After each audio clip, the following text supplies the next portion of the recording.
Hello students, I am Paulette Stevenson. I am your English 101 instructor and I am here today to welcome you to the course.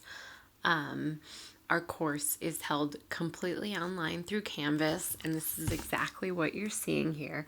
I have what's called on student view in, so you'll see that when you hit home, right, you probably have a couple of different things. Your page might look a little bit different, but you'll see that they'll have a to-do list on the side and a coming up list over here on the side to show you in the calendar what's due. So we'll get to that in a couple of minutes. But so what I want to do is really take you through our online course, but also more importantly to take you through our syllabus and some of the policies, and then I'll show you around Canvas. So the first place I want all of you to go is to the modules, to the Start Here module. Right now you only have two modules available, the Start Here module and the one surrounding paper number 1. The other modules will open once we need that information. So for us, the syllabus is really important. And I want to go through some of this because I want to talk about some of the policies and what is expected of you in this course. So English 101, we are September 6th to December 16th, completely 100% online. The way that you will contact me is through the Canvas messaging system, as opposed to email. Now, if you need me, obviously, email is totally fine. I check it all the time. But to manage the messages for this course, I really like you to message me through Canvas. Our textbook is required. It is the McGraw-Hill Guide. You can find it at the MCC library. It is a Mesa Community College edition, specially made for us. So keep that in mind. Yes, it is required. If you have another setup of getting the textbook, that's your prerogative, but we will do substantial reading in it, and there'll be assignments from the textbook. So if you're having an issue getting the textbook, I would figure something out. There's renting options available. I think it might be available at the library. Maybe you and another student can get together and share the costs. Whatever the case, like I said, it is required. The other things required here is that because you're in an online class, you need access to a computer with secure internet connection and word processing software. Those things are very important. If you are somebody who has an unreliable internet connection or does not have access to a computer, this course is not for you, and you should think about dropping this course and taking a face-to-face class. Now, if you do, if you're computer literate and you have a computer and you have a secure internet connection, which is probably the majority of us, then you should be in good shape and can continue on with this class. But if this class being online is going to be an issue for you, you need to drop it and find another class. I'll talk a little bit about the expectations in an online course and kind of the workload in a bit, but keep that in mind. An online course is very different from a face-to-face class, despite the fact that we're delivering the same content. So English 101 focuses a little bit more on the building blocks. So we start to do a little bit more exploratory writing, and then by the end of the course, we start getting into research and start building the blocks towards citation and research so that can really build the bridge into English 102. So you can look over these a little bit more if you need to. So our course, we work in this course from paper to paper. So everything that we do from now until the final draft of paper 1 being due is really going to be centered around building paper 1. So it might be reading things that are examples of a literacy narrative. It might be posting things on discussion boards about literacy narratives. It might be putting together a topic proposal about what you want to do for your literacy narrative and a rough draft for your literacy narrative. But that's really how we work in class. So once we turn in the final draft of paper 1, then we move on to everything that has to do with paper number 2, which is a rhetorical analysis. The same thing there is we spend, 4 to 5 weeks on rhetorical analysis, and then we put together a final draft of rhetorical analysis, and then we move on to project number 3, which is an annotated bibliography, and we do the same thing there. So those are the major things in our course.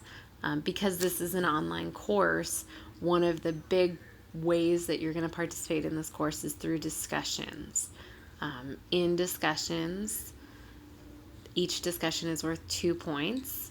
I am looking at the fact that you've read that you've read other people's discussions, that you are posting both an initial post and 2 replies. So that's every discussion board that you do, and you'll see it as we go through the actual schedule. Every discussion board post that you do, there'll be one day where everyone's required to post a longer initial post to the prompt.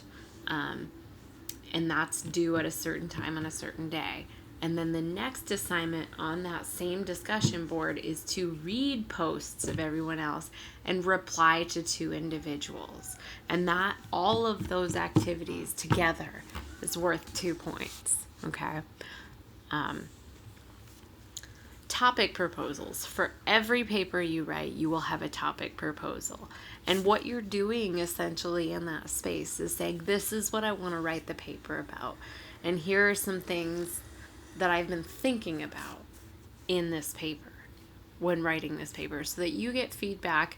It's not a rough draft, but it's on ideas. So it has to at least be 250 words, and it has to spell out what you plan to do, and then any more accompanied information. So what you plan to do, maybe how you plan on doing it, where you see any sort of problems, or where you see this paper going.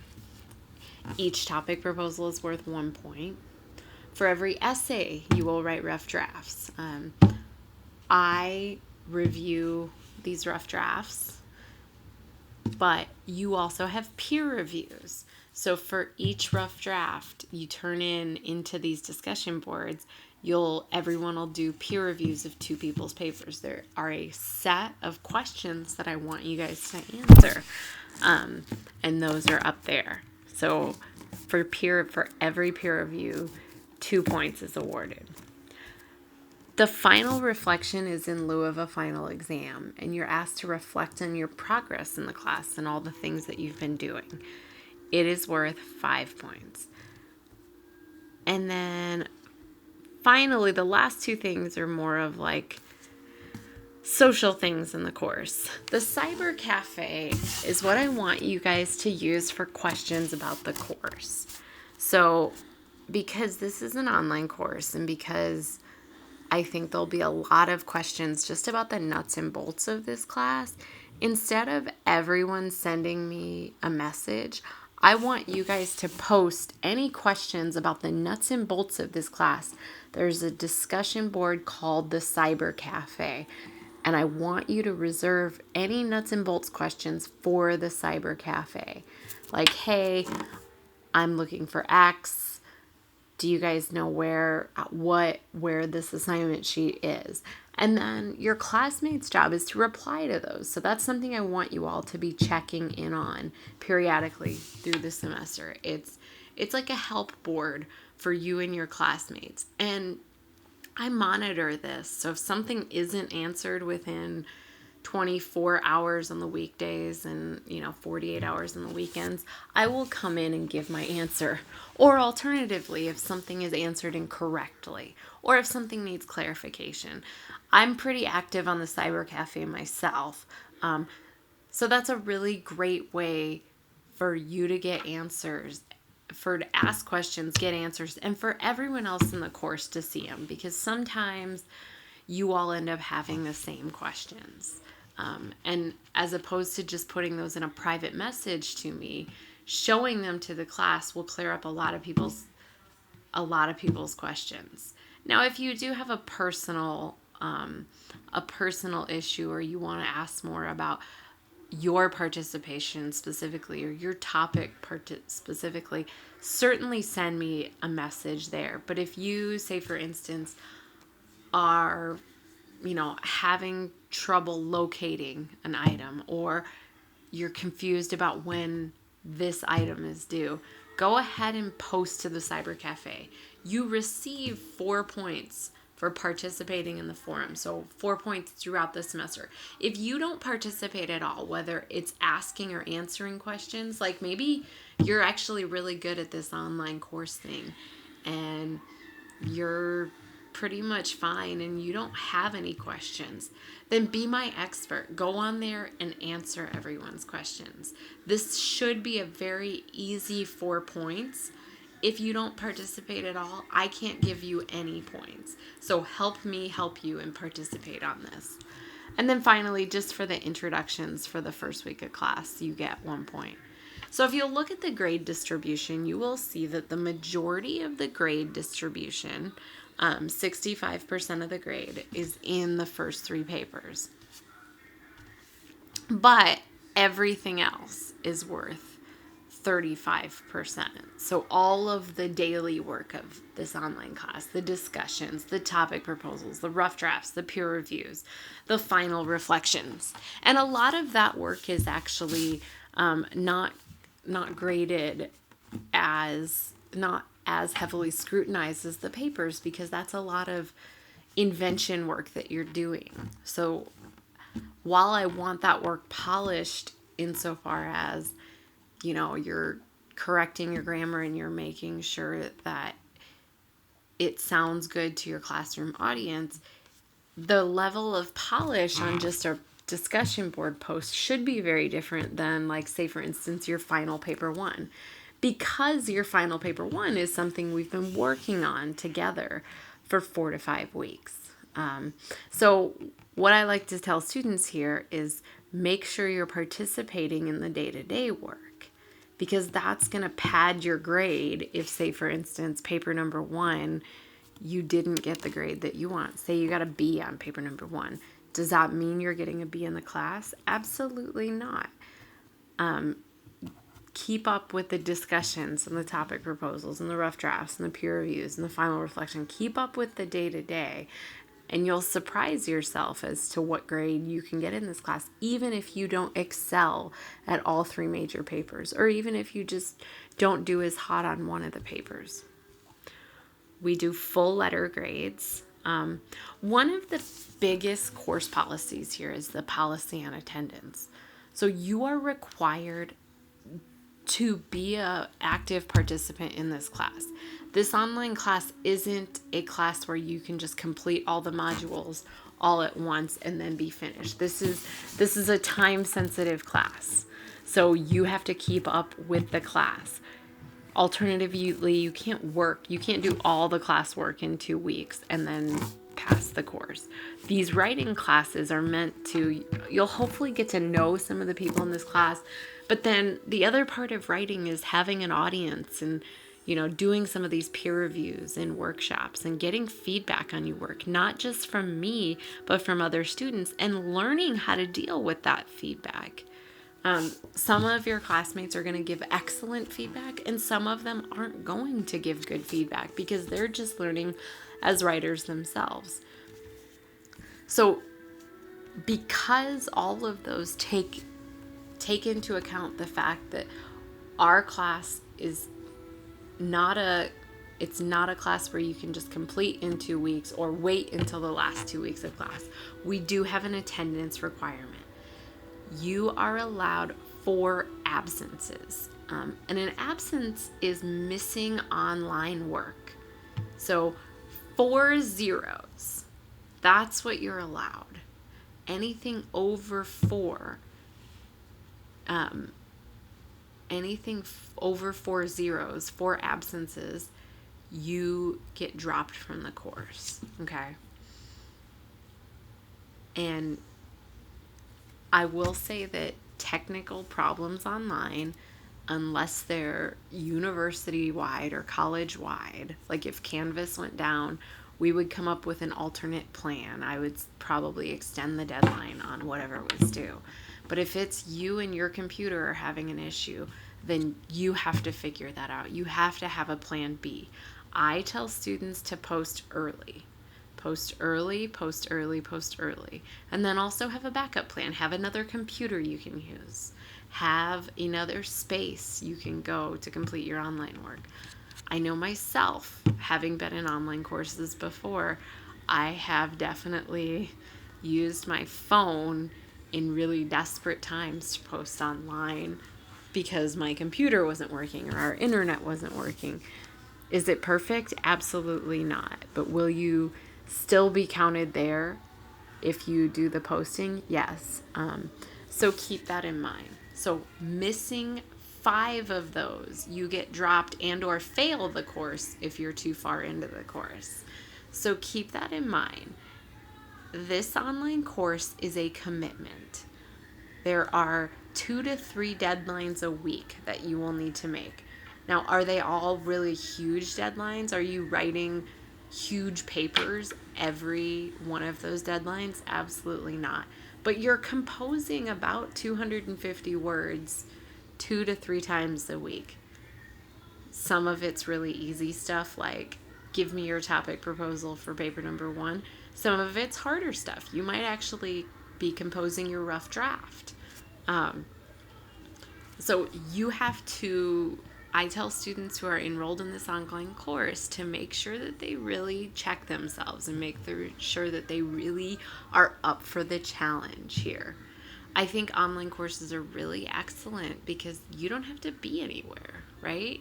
You can complete English 101 if you have a job, if you have kids, if you have other commitments that don't allow you to be in class 3 hours a week and then complete the 3+ hours of homework every week, right? So this allows you to do this course kind of on your time, or at least in your space with the deadlines that I've put together. But it is a commitment. It is a 2 to 3 times a week commitment. So keep that in mind and put that into your head when you're deciding if this online course is something that you think you can do. Okay?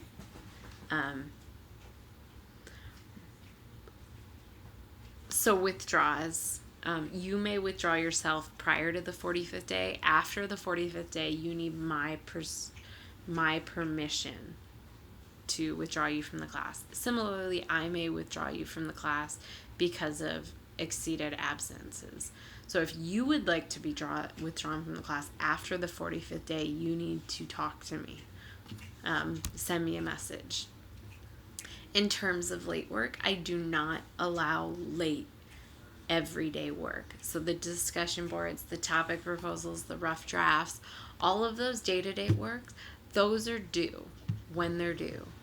And only in very, very rare circumstances have I ever allowed students to complete those. So keep that in mind. If there's a deadline, it's a hard deadline. Discussion board 1, oh shoot, I forgot it. The response you're going to get from me is that, continue on with the course and try not to do this again, right? If you're having an issue putting together a final paper, email me early. Let's have a discussion about it. Message me through Canvas. You are responsible for the stuff on the syllabus. If it changes, I'll let you know, okay? Even if I'm not going over every single word in detail here. These are policies put together, and the syllabus is kind of a contract between you and I. So make sure you read it over thoroughly. I expect the discussion boards to be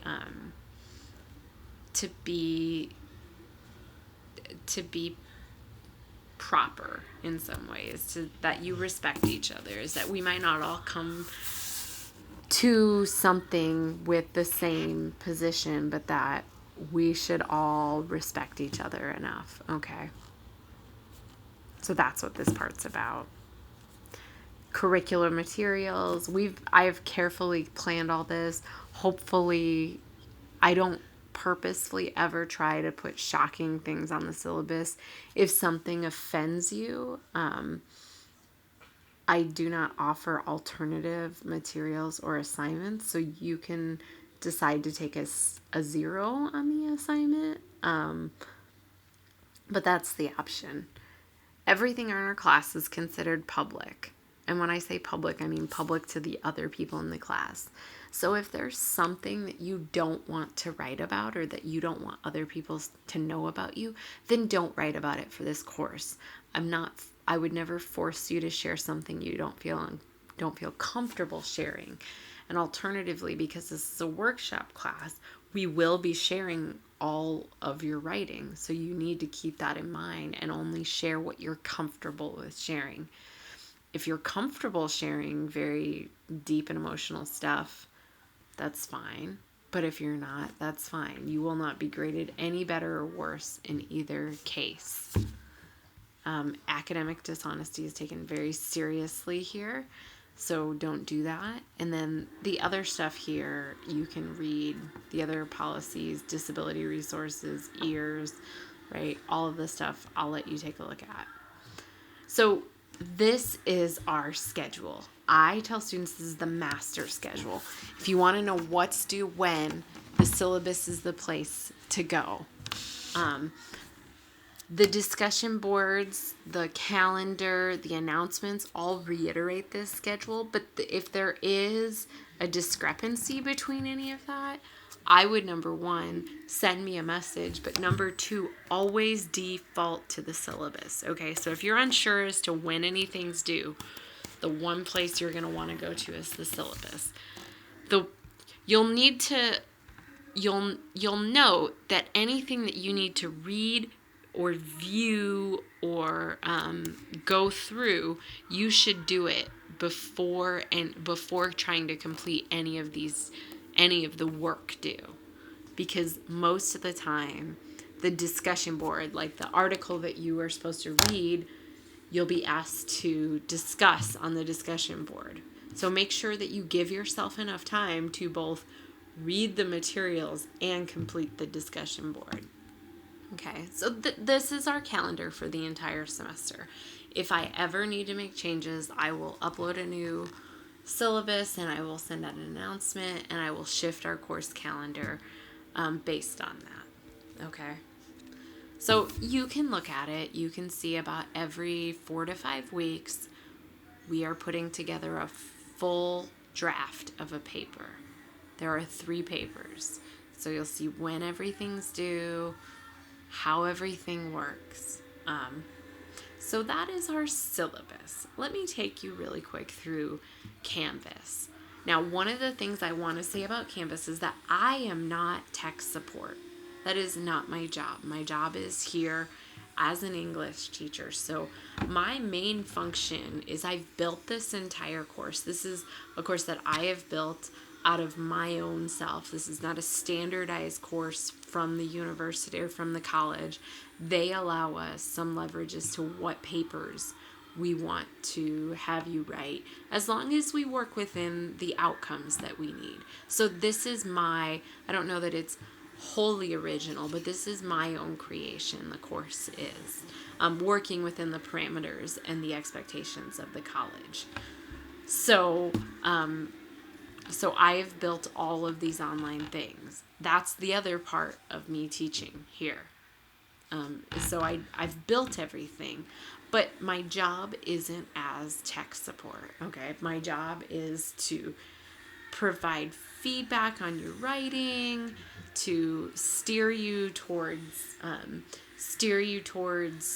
good topics, good writing, but also to build this course. So if you are having trouble posting on Canvas, getting on Canvas, dealing with Canvas, I always tell students this help button right here, and I'm going to open it up in a new tab, is absolutely genius. except for it's not working right now. Maybe it's because I'm in the student version. If you go to modules, right? And modules is how you're going to navigate this course, is all of the links, assignments, discussion boards, everything is in the modules. So that's one way you can navigate this course is paper 1. It has an assignment sheet, right? They have this PowerPoint in the writing process. It has this article on stories that speak to us. It has this PowerPoint on reading critically. You can participate in the discussion board, right? So all of those things. You can do the topic proposal assignment. Now, Canvas has places where they also have other things. So the assignments, yes, you can go to assignments tab and you can complete discussion boards here too. They're the same thing, but they're linked in a couple different places.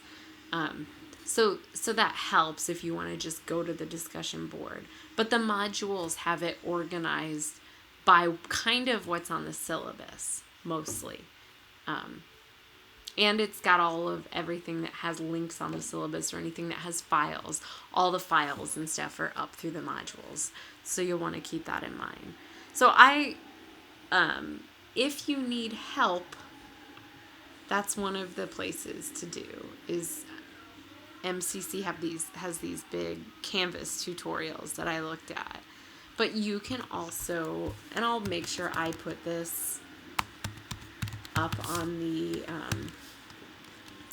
Start Here module. There is a help desk at the college, okay? So help, right? You can call someone. This help center is more so tech support. Help articles, submit a case. You can call, you can chat, you can email. They are available 24/7, 365. So I tell students as well, start with calling and chatting them. That's what they're paid for. If you can't upload a file, if you can't post to a discussion board, don't go, well, maybe I'll fix it another day. Get a hold of these people and figure it out ASAP, right? These people are your best friends when it comes to any technology. So keep that in mind. Okay?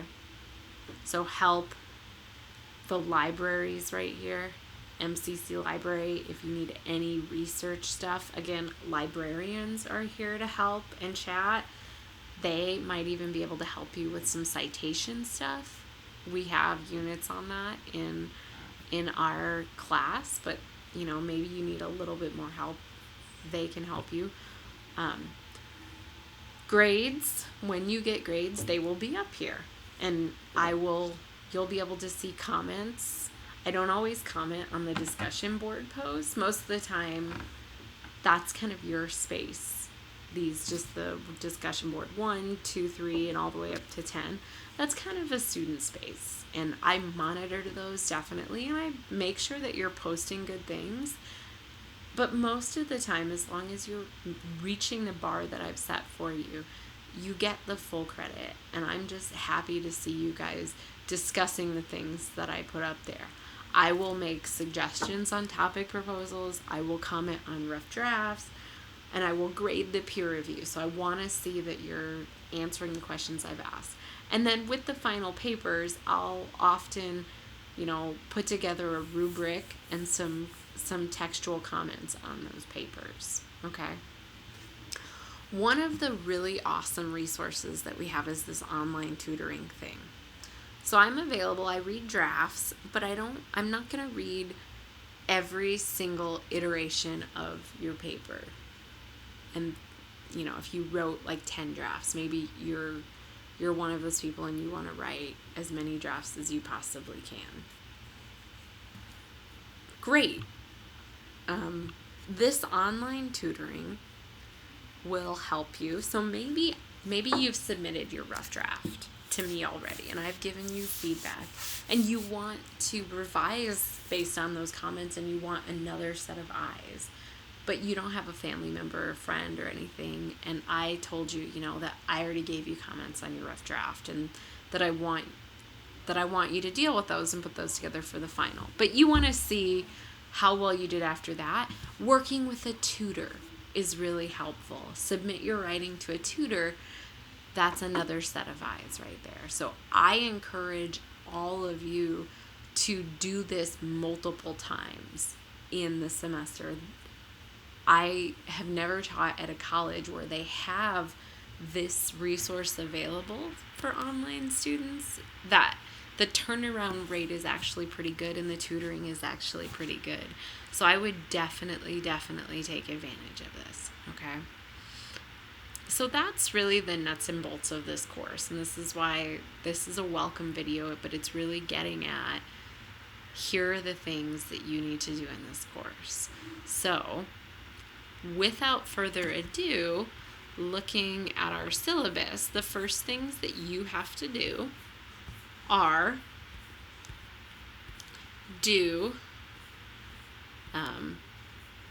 right away is to read all this stuff, right? And then by Wednesday, September 7th, your introduction is due by midnight, and your discussion board 1 initial post is due, by midnight. So you will go to, you can go to modules. So that's one way to get at some of this, right? Under start here, you see introductions. And it says post a 250 word introduction. So you'll go ahead and, I can't post in here yet because the course isn't live. Same thing. So I want to get to discussion board 1, right? I don't want to go through the modules. I've already read all this stuff, but let's just say there's a bunch of stuff I have to read before I can complete discussion board 1, and it actually happens to be these 3 things. So I'm going to go to the modules, I'm going to read through these, and then I'm going to post in discussion board 1. And there'll be a prompt here, so you'll notice that this, after reading these chapters and the stories, you know, on this website, discuss your writing. So there's a prompt. I'm asking a bunch of questions, and I'm asking you to respond to those. So your initial post should respond to those questions. Maybe your post, you just want to focus on one of those questions. That's fine. Maybe you want to try to answer all of them. That's fine. This isn't a right or wrong thing. This is a discussion. So this is meant to, you know, what stood out to you? What's salient to you? Bring that up. And then your next job, so Wednesday, September 7th, these things are due. And then, here's my syllabus. And so Friday, after everyone has posted their initial post, by Friday, by midnight, discussion board 1 replies are due. So you will need to go and you will need to read everyone's posts, and then reply to 2 people. Okay? So that's what's coming up. I look forward to reading all your stuff online, and yeah, so it's going to be a great semester. We are going to work very hard, but hopefully after the end of this course, you are rewarded with completing English 101 without ever having to step inside a physical classroom. Okay? All right, thank you.